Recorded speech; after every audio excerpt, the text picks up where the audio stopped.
भोपाल से प्रस्तुत हैं प्रादेशिक समाचार। नमस्कार, समाचारों के साथ मैं जितेंद्र रघुवंशी। पहले मुख्य समाचार। प्रदेश में बेहतर हुए हालात, रिकवरी दर 84.73% तक पहुंची। संबल योजना के 16,000 से ज़्यादा हितग्राहियों को आज मुख्यमंत्री देंगे 379 करोड़ रुपए। मेडिकल की पढ़ाई कर रहे विद्यार्थी भी देंगे कोरोना महामारी की रोकथाम में सहयोग। सरकार देगी इन्हें बीमा और नौकरी में प्राथमिकता। और मौसम के बदले मिजाज से गर्मी से मिली राहत, कुछ दिन और रहेगा ऐसा ही हाल। अब समाचार विस्तार से। मुख्यमंत्री श्री शिवराज सिंह चौहान ने कहा है कि 18 से 45 वर्ष के व्यक्तियों के निःशुल्क वैक्सीनेशन का कार्य 5 मई से प्रारंभ होगा। वैक्सीनेशन के लिए 5,29,00,000 डोजेज की संभावित आवश्यकता के दृष्टिगत दोनों वैक्सीन निर्माताओं को क्रय आदेश जारी किए गए हैं। वैक्सीनेशन के लिए डोजेज को जल्द से जल्द आपूर्ति के लिए आयात की संभावनाओं का भी परीक्षण किया जा रहा है। उन्होंने कहा कि 45 वर्ष से अधिक आयु के व्यक्तियों का वैक्सीनेशन कार्य यथावत जारी रहेगा। मुख्यमंत्री श्री चौहान कल मुख्यमंत्री निवास से कोविड-19 की रोकथाम एवं व्यवस्थाओं के संबंध में वीडियो कॉन्फ्रेंस द्वारा कोविड कोर ग्रुप की बैठक को संबोधित कर रहे थे। सरकार के कोरोना संक्रमण को नियंत्रित करने के प्रयासों के कारण राज्य अब देश में 14वें स्थान पर पहुंच गया है। पॉजिटिविटी रेट भी घटकर 20.20% और रिकवरी दर बढ़कर 84.73% हो चुकी है। इसी तरह प्रदेश में कोविड मरीजों के लिए बिस्तरों की संख्या बढ़कर 60,550 पर पहुंच चुकी है। अब तक 2 लाख से अधिक रेमडेसिविर इंजेक्शन की आपूर्ति और 2 मई को 484 मीट्रिक टन ऑक्सीजन भी प्राप्त हुई है। वहीं मुख्यमंत्री शिवराज सिंह चौहान ने कोरोना टीकाकरण पर बुधनी विधानसभा के नागरिकों को संबोधित किया। उधर भोपाल संभाग कमिश्नर कविंद्र कियावत ने कल सीहोर जिले के नरसुल्लागंज ब्लॉक के गांवों का दौरा कर संक्रमण की रोकथाम के लिए चलाई जा रही गतिविधियों का जायजा लिया। शहडोल कमिश्नर राजीव शर्मा ने उमरिया जिला वासियों से कोविड-19 का टीका लगवाने की अपील की है। आगरमालवा में निजी अस्पतालों को निर्देश दिए हैं कि टाइफाइड के मरीजों की कोरोना जांच भी करवाएं और उसके मुताबिक ही मरीजों का उपचार करें। खंडवा जिले के 6 गांव माखन जनपद पंचायत के समस्त सचिव और जीआरएस में समूह रूप से 7 ऑक्सीजन कंसंट्रेटर देने की घोषणा की है। देवास जिले में 126 लोगों की रिपोर्ट पॉजिटिव प्राप्त हुई है। वहीं 130 व्यक्ति कोरोना संक्रमण से मुक्त हुए हैं। होशंगाबाद के पावरखेड़ा में 100 बिस्तरों का कोविड हेल्थ केयर सेंटर तैयार किया गया है। यहाँ ऑक्सीजन सिलेंडर, आवश्यक दवाओं और अन्य संसाधनों की समुचित व्यवस्थाएं हैं। केंद्र सरकार ने बड़ी राहत देते हुए चिकित्सा संबंधी सामान को आयात पर IGST से छूट दे दी है। इनमें रेमडेसिविर इंजेक्शन, API, चिकित्सा oxygen, oxygen concentrator, cryogenic tank और कोविड वैक्सीन जैसी चीज़ें शामिल हैं। यह छूट इन चिकित्सा उपकरणों और सामान के निःशुल्क वितरण के लिए 30 जून तक जारी रहेगी। इससे पहले सरकार ने ऐसे चिकित्सा उपकरणों और सामान को आयात शुल्क और स्वास्थ्य उपकर से छूट दी थी। मुख्यमंत्री शिवराज सिंह चौहान आज शाम 3 बजे मुख्यमंत्री जन कल्याण योजना संबल के अंतर्गत 16,844 हितग्राहियों को 379 करोड़ रुपए अनुग्रह सहायता का वितरण करेंगे। भोपाल से वे सिंगल क्लिक कर DBT के माध्यम से हितग्राहियों के खातों में यह राशि जमा करेंगे। इस कार्यक्रम का लाइव प्रसारण प्रदेश भर में होगा। गुना जिले से जनपद पंचायत गुना के 4 हितग्राही और नगर पालिका गुना से 1 हितग्राही सहित कुल 5 हितग्राही इस कार्यक्रम में शामिल होंगे। केंद्र सरकार ने कोरोना महामारी के मद्देनज़र राष्ट्रीय पात्रता और प्रवेश परीक्षा नीट स्नातकोत्तर परीक्षा कम से कम 4 महीने तक स्थगित करने का फैसला किया है। सरकार का मानना है कि इससे कोविड ड्यूटी के लिए प्रशिक्षित डॉक्टरों की उपलब्धता सुनिश्चित होगी और कोविड मरीजों के उपचार के लिए जरूरी चिकित्सा कर्मियों की संख्या बढ़ेगी। यह परीक्षा इस वर्ष 31 अगस्त से पहले नहीं होगी। प्रदेश के अधिमान्यता प्राप्त पत्रकार फ्रंटलाइन वर्कर की श्रेणी में शामिल किए गए हैं। मुख्यमंत्री श्री शिवराज सिंह चौहान ने कहा है कि कोरोना संक्रमण में वास्तविकता को जन जन तक पहुंचाने वाले पत्रकार भी वास्तव में कोरोना वॉरियर्स हैं।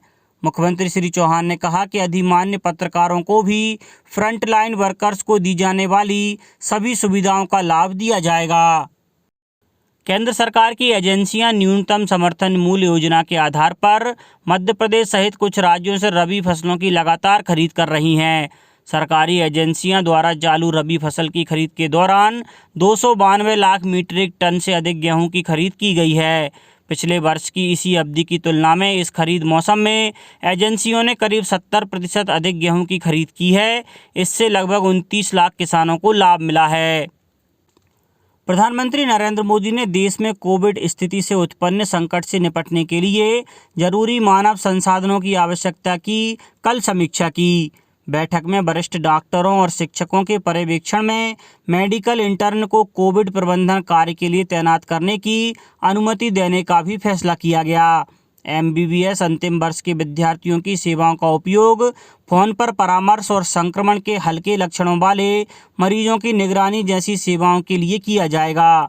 अंतिम वर्ष के स्नातकोत्तर विद्यार्थियों की सेवाओं का उपयोग रेजिडेंट के रूप में पहले की तरह जारी रखा जा सकता है। इसी तरह BSc जनरल नर्सिंग और मिडवाइफरी नर्सों की सेवाएं ली जा सकती हैं। कोविड प्रबंधन में सेवाएं उपलब्ध करा रहे व्यक्तियों को कम से कम 100 दिन की कोविड ड्यूटी पूरी करने के बाद आगामी नियमित सरकारी भर्ती में प्राथमिकता दी जाएगी। इनको सरकारी बीमा योजना की सुविधा दी जाएगी।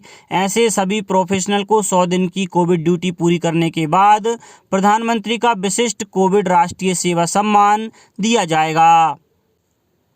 नगरीय विकास एवं आवास मंत्री श्री भूपेंद्र सिंह ने कहा है कि नगरीय क्षेत्रों में वर्षा के कारण जलभराव या बाढ़ जैसी स्थितियों को रोकने एवं वर्षा ऋतु में नगर की सेवाओं व्यवस्थाओं को सुचारू रूप से बनाए रखने का दायित्व नगरीय निकायों का है। इसी तारतम्य में आगामी वर्षा ऋतु के संबंध में सभी नगरीय क्षेत्रों के अंतर्गत विभिन्न तैयारियां आवश्यक हैं, ताकि वर्षा ऋतु के दौरान नगरीय क्षेत्र में किसी प्रकार की आपदा की स्थिति निर्मित ना हो और नागरिकों को परेशानी ना हो। श्री सिंह ने संबंधित अधिकारियों को निर्देशित किया है कि नगरीय क्षेत्र में नाले, स्टॉर्म वाटर ड्रेन एवं सीवरेज प्रणाली की साफ सफाई सुनिश्चित करें, ताकि वर्षा काल में निचले क्षेत्रों में स्थानीय जल प्लावन या गंदे पानी के भराव की समस्या निर्मित ना हो। विभिन्न स्थलों पर एकत्रित जल में कीटनाशक एवं रसायनों का छिड़काव सुनिश्चित किया जाए। अतिवृष्टि के कारण उत्पन्न हुई गंदगी के कारण संक्रामक रोगों को फैलने की संभावना रहती है। अतः वर्षा ऋतु के दौरान साफ सफाई की व्यवस्था दुरुस्त रखी जाए तथा गंदगी वाले स्थानों पर ब्लीचिंग पाउडर का छिड़काव सुनिश्चित करें। अब बात मौसम की। प्रदेश में मौसम का मिजाज इन दिनों पूरी तरह से बदला हुआ है। आमतौर पर मई माह में गर्मी के तेवर तीखे होते हैं, लेकिन इस बार मई की शुरुआत झमाझम बारिश के साथ हुई। पिछले 2 दिन से प्रदेश के अधिकांश जिलों में बादल छाए हुए हैं और गरज चमक के साथ झमाझम बारिश हो रही है। कई जगहों पर ओलावृष्टि भी हुई। वरिष्ठ मौसम वैज्ञानिक अजय शुक्ला ने बताया कि उत्तर पश्चिमी मध्य प्रदेश पर ऊपरी हवा का चक्रवात के साथ साथ 3 सिस्टम के कारण अरब सागर और बंगाल की खाड़ी से नमी आने का सिलसिला शुरू हो गया है, जिसके चलते वातावरण में ठंडक घुल गई है। मौसम विभाग के अनुसार अभी 4-5 दिन तक मौसम का मिजाज इसी तरह बना रहने की संभावना है। उधर होशंगाबाद में भी बारिश से लोगों को गर्मी से राहत मिली है। हिल स्टेशन पचमढ़ी में भी बारिश होने से मौसम सुहाना हो गया। इटारसी, सुखतबा, बाबई सहित अन्य जगहों पर बारिश के साथ ओले गिरे। अब कुछ समाचार खेल जगत से। IPL क्रिकेट में कल अहमदाबाद में कोलकाता नाइट राइडर्स और रॉयल चैलेंजर्स बेंगलुरु के बीच खेले जाने वाला मैच स्थगित कर दिया गया है। कोलकाता नाइट राइडर्स के 2 खिलाड़ियों के कोरोना संक्रमित पाए जाने के बाद ऐसा किया गया है। अब कुछ समाचार संक्षेप में। खंडवा जिले के हरसूद क्षेत्र में वैक्सीनेशन जागरूकता के लिए रथ रवाना किया जाएगा, जिसके माध्यम से गांवों व शहरों में लोगों को कोविड वैक्सीनेशन के लिए प्रेरित किया जाएगा। होशंगाबाद में समर्थन मूल्य पर गेहूं खरीदी का कार्य जारी है। वहीं परिवहन में देरी के कारण करीब 16,000 क्विंटल गेहूं बारिश से भीग गया। देवास के प्राइम हॉस्पिटल के 2 नर्स सहित एक मेडिकल संचालक को कोतवाली पुलिस ने रेमडेसिविर इंजेक्शन और दवाइयों की कालाबाजारी करते गिरफ्तार किया है। गुना में कलेक्टर ने सभी नगरपालिका अधिकारियों को निर्देशित किया है कि कोरोना कंट्रोल रूम चालू रखें और प्रभावित व्यक्ति को भोजन के लिए फ़ोन आने पर 1 घंटे के भीतर भोजन पहुंचाएं। शिवपुरी जिले में कोरोना संक्रमण के प्रसार को रोकने के लिए नगरीय क्षेत्र में अधिक संक्रमण वाले विभिन्न वार्डों में क्षेत्र विशेष को बैरिकेडिंग कर सील किया गया है। शहडोल जिले में कोरोना कर्फ्यू का उल्लंघन करने पर 15 लोगों के खिलाफ FIR दर्ज की गई है। बैतूल जिले में कलेक्टर ने आम लोगों से लॉकडाउन का उल्लंघन करने वालों या क्वारंटाइन होते हुए भी यहां वहां घूमने वालों की जानकारी देने की अपील की है। और इंदौर शहर में कोरोना कर्फ्यू के दौरान कोरोना प्रोटोकॉल का उल्लंघन करने पर बैग निर्माण कारखाना, गोल्ड फाइनेंस कंपनी और किराना दुकान सहित 4 संस्थानों पर कार्रवाई कर उन्हें बंद किया गया। अंत में मुख्य समाचार एक बार फिर। प्रदेश में बेहतर हुए हालात, रिकवरी दर बढ़कर 84.73% तक पहुंची। संबल योजना के 16,000 से ज़्यादा हितग्राहियों को आज मुख्यमंत्री देंगे 379 करोड़ रुपए। मेडिकल की पढ़ाई कर रहे विद्यार्थी भी देंगे कोरोना महामारी की रोकथाम में सहयोग। सरकार देगी इन्हें बीमा और नौकरी में प्राथमिकता। और मौसम के बदले मिजाज से गर्मी से मिली राहत, कुछ दिन और रहेगा ऐसा ही हाल। इस बुलेटिन में इतना ही। घर पर रहिए, सुरक्षित रहिए और सुनते रहिए प्रादेशिक समाचार। नमस्कार।